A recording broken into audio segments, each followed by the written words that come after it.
Hello, everyone. My name is Cameron Cartwright, and I want to welcome you to the 2021 Economic Inclusion Conference. So, today I'll be presenting on the art of the side hustle and the road to alternative revenue streams.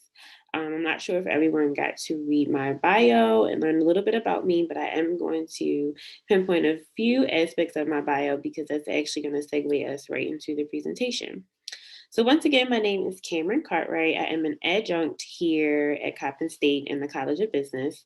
I received my bachelor's from Coppin in 2015, a Bachelor of Science in Business Management. In 2019, I graduated from Walden University with an MBA, specializing in entrepreneurship, and I am currently back at Walden University, nearing the end of my first year of my doctorate program. I'm pursuing a doctorate of education with a specialization in higher education and adult learning. In addition to that, I am a licensed cosmetologist. I do have a salon in Owens Mills, Maryland, and I am a home based custom cake baker. So a lot of people wonder how these things align. Um, they do align in different ways, but nonetheless, both the cosmetology and the baking started as side hustles. Now, the baking was something that I absolutely never planned to do, never even knew that I had interest in it. And the cosmetology, that is something that I developed a passion for. And I knew that that is what I wanted to be the core. Like, I wanted that to be my career. Um, so with that, there are 5 points that I want to give you guys, and these will just kind of create a blueprint and a foundation for you. If a side hustle is something that you are considering, something that you have already started, or something that you want to do. But these will just kind of help you map it out, see what it looks like, and actually bring it to life. So we're going to start with brainstorming. The next is research. We have planning, executing, and then the last is evaluating and growing. So, in the brainstorm aspect of it, I know a lot of people, when they think of brainstorming, they think of just throwing ideas everywhere. And in essence, you are going to do that, but you want to be specific and purposeful about it. So, you want to dig deep, think about experiences that you've had, think about interests that you may have, think about passions that you may have developed. You can even think about things that other people do. You can think about various industries. You can think about maybe a niche that you've noticed that hasn't been tapped into, and one that may have been tapped into, but you can create your own lane. That's the beauty of the side hustle. You can make it whatever you want to be, and if you give it the right time and really nurture this side hustle, it has the potential to be something great. I know a lot of people sometimes box themselves in or box their businesses in, and they don't really give them the opportunity to grow. But the opportunity to grow is always there. It's just dependent upon your perspective of things and what you want to do with it. So in your digging deep, you may have a number of things that you jot down and come up with, but in the interim, you want to kind of hone in on things and be specific about what it is that you want to do, because that is going to be the base of all these other 4 steps that follow this first step. Um, and it doesn't mean that you can't have multiple business interests. It doesn't mean that you can't have multiple side hustle interests. But in these interests, you want to give them, their specific time. You don't want to clump things together. You don't want to rush it. You don't want to, just kind of merge everything. You want to give everything its specific time, and you really want to devote yourself to each of them. So for me, when we speak about passion, I developed a passion for cosmetology many years ago. I come from a family of cosmetologists. My mother, my grandmother, and my aunt were all licensed cosmetologists. And my aunt actually had a salon for 20 years. And for many of those years, my mother worked with her. And in working with her, I was always in the salon. And that is pretty much where I got my exposure and I developed my passion for cosmetology. Um, and my mother always said, I don't want you to be a cosmetologist. This is not, a guaranteed industry. People will always need their hair done. But, because it's such a vast industry, people have options. So it doesn't mean that they're obligated to come to you forever. And some people just simply don't have that loyalty. And that's something that you do run into in having, your own business and, having a side hustle, because ultimately you are one of many. But in your brainstorming, you also want to pinpoint ways of how to set yourself aside from all of those minis in that industry. And that is something that I did. So I knew that I wanted to be a cosmetologist and I was going to do it regardless of what anyone said. But little did she know, I also wanted to go to school. She always said, you're going to get a degree, you have to go to school. And that was something that I always planned to do, for myself more than anything. And I just had to find a way to do it. So in brainstorming, that was something that I thought of. I'm like, okay, I want to do these things. I just have to figure out how to make it work. As far as the cakes go, that was something that I was actually introduced to by way of my grandmother. My grandmother retired. She was looking for things to do to keep her busy. So she enrolled in an professional baking class. So with that, I was about 13 years old and she came home and she just wanted to practice, what they taught her in the class. And she taught me everything that they learned in the class. And because I'm artistic, it was a little bit easier for me to build on my skills. And for the most part, I'm pretty much self taught. I have had some assistance in different areas, but the artistic and creative side of me is really what has enabled me to do all that I do and create the cakes that I make. And that is really what I had on my side as far as growing my business. I've been in business for about 9 or 10 years now. And it all started from making a baby shower cake for my cousin. That literally was the start of my business. And it started small.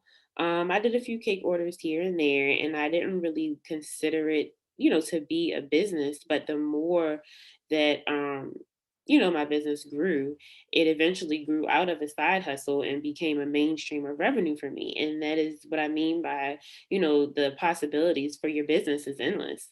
Um, so when you brainstorm, you have your passions, you have, things that you've been introduced to, and a host of different things. And that's kind of how it aligned for me.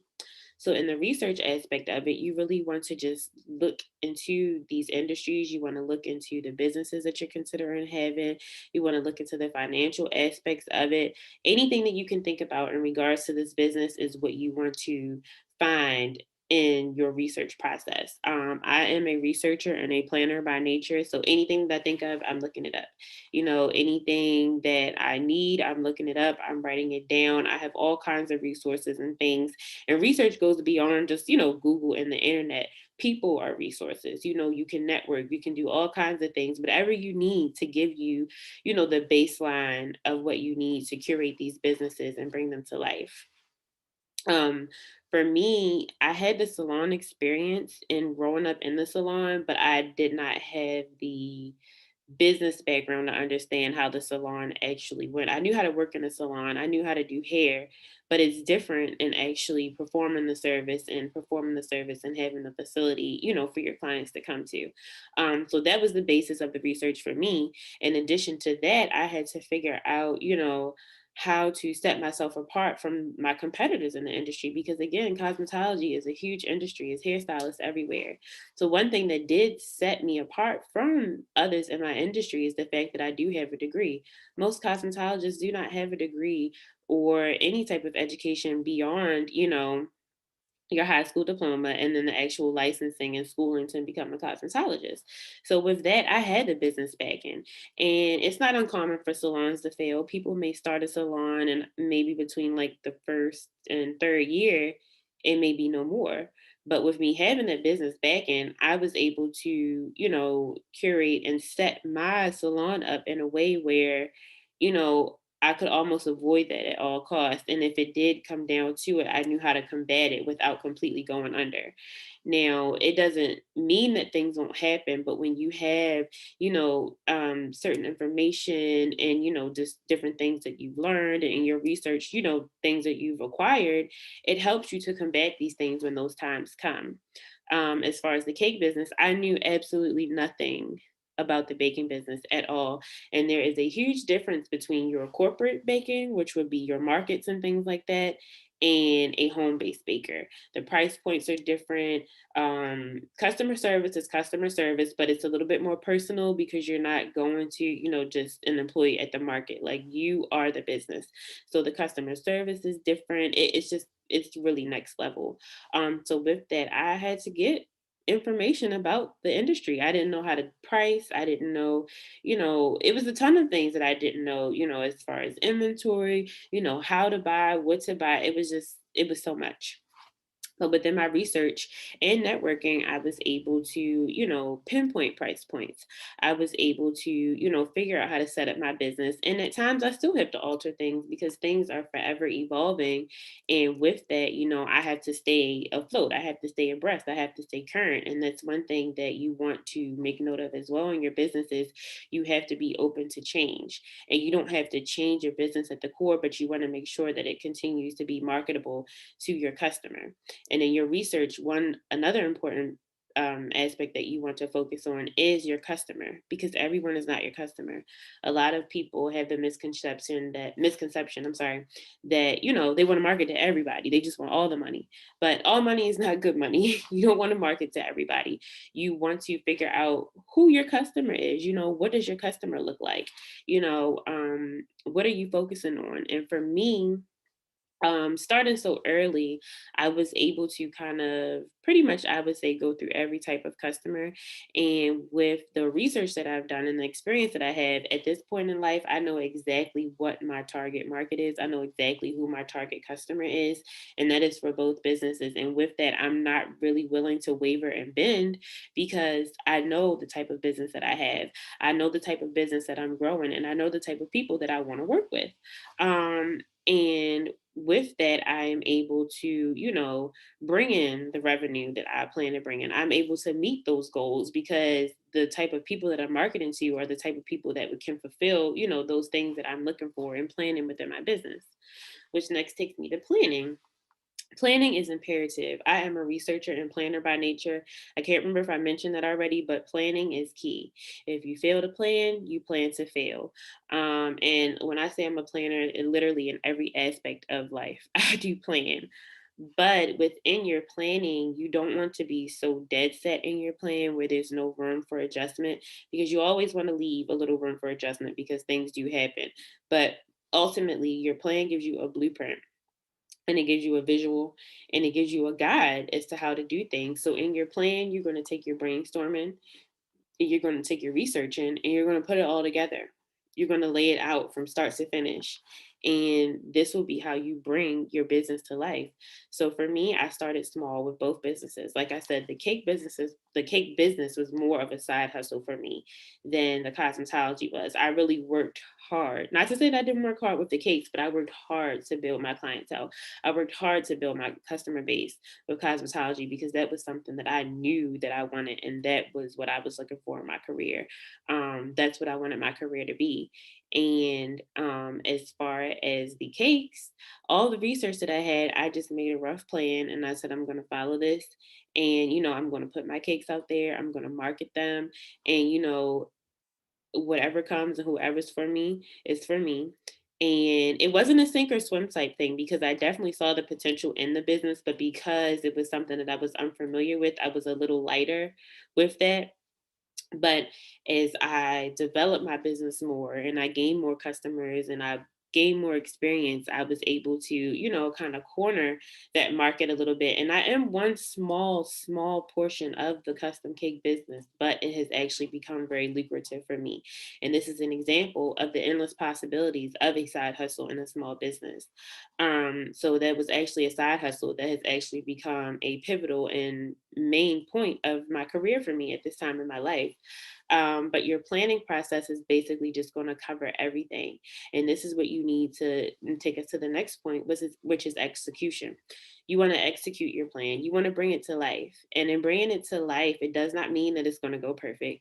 It does not mean that you may not have bumps in the road. It doesn't mean that you may not have, some setbacks. But in your plan, you plan for those setbacks because of the research that you've done and things that could potentially happen. And there are some unknowns, but either way, you have something to fall back on where you can kind of tweak things and still make it work.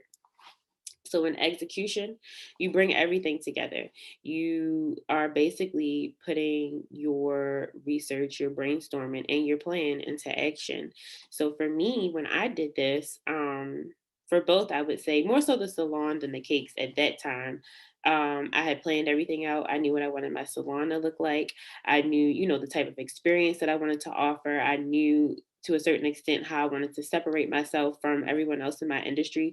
And this is what I strive for. So when I brought all of this together and I executed my plan, I knew exactly what I wanted it to look like. And I ran into a few bumps in the road, but I have been in business now for 5 years. I've had my own salon for 5 years, and all of these things are what helped me to do so. And when you plan as well, depending on the route that you want to take, you want to make sure you encompass everything as much as you can.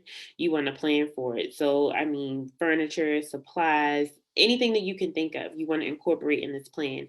And in that plan, you also want to set goals. You want to set goals financially, and they don't have to be huge goals to start, because remember, you just got to get it off the ground.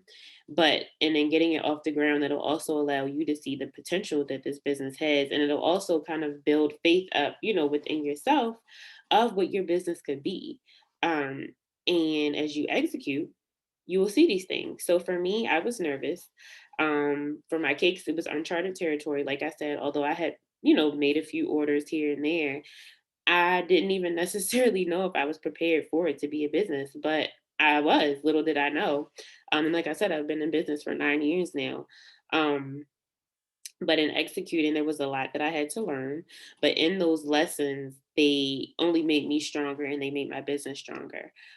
Businesses, I'll say, because I did run into, a few things with both of them, but that's inevitable in your business journey and in life in general. So you just have to, welcome those things, but you have to also be willing to combat them and move forward. Don't let them stop you, because that's another thing with side hustles. I believe that when they don't go as planned, people tend to kind of just throw them to the wayside. And it's just like, whatever. I was just trying to, get a couple bucks anyway. And in the generation that we live in now, everybody wants everything right now. So most people, if they say, I'm going to start a business, they're looking for the business to skyrocket as soon as they start it. And it doesn't work like that. So you have to be willing to nurture your business. You have to be willing to put the time into your business. And if you put that time into your business and you nurture that business, you will see that revenue. If you give it time, you'll see that growth. You'll see the growth in your customer base. You will see the growth in your products and your services. You will see the growth in the experience that you give your customers. And you'll see it in those returning customers. You'll see it by your word of mouth and people just, wanting your work. There are weeks where I am literally swamped with clients and cakes. And don't forget, I teach. So I have to work all of this out. And that's another aspect that I want you guys to consider in planning too, because you do have other things that you have to consider, because your life isn't just your job. So planning is going to be the key to doing this efficiently and effectively. And planning is what I live by to be able to do all that I do. Because outside of school for myself, outside of teaching, outside of doing hair, outside of baking, I do have a life as well.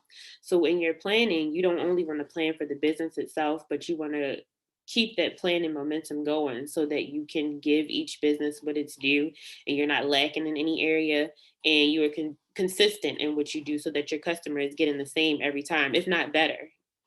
And then last, we have evaluating and growing. Evaluating and growing is the time where you kind of step back and you see everything that you've done. You address things that you may want to do differently in the future. You can address things that you may want to, add or tweak or change. And this is the opportunity for you to do that. You note these things, you make the adjustments, and ultimately you grow from them. Like I said, every side hustle has the potential to be something great.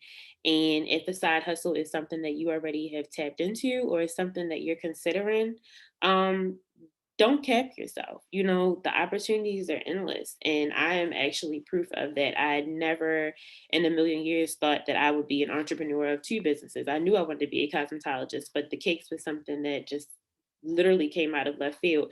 But it has truly been a blessing.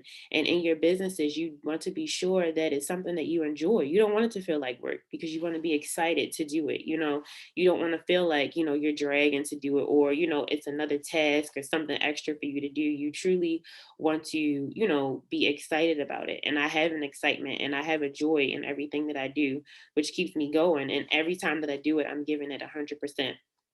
So with that, I just want you guys to keep these 5 things in mind. Like I said, if you do have a side hustle, you can implement these things. If you don't, you can use these things to, think something up. But don't cap yourself at all. A side hustle is really, really important in this day and age too, because of the direction that things are going in. And America is truly built off of so many small businesses, and a lot of people don't realize that either. And one of those small businesses could actually be your side hustle. So I hope that you guys enjoyed this presentation. If anyone has any questions, I look forward to answering them in the Q&A that's to follow, and I will meet you guys in the Q&A.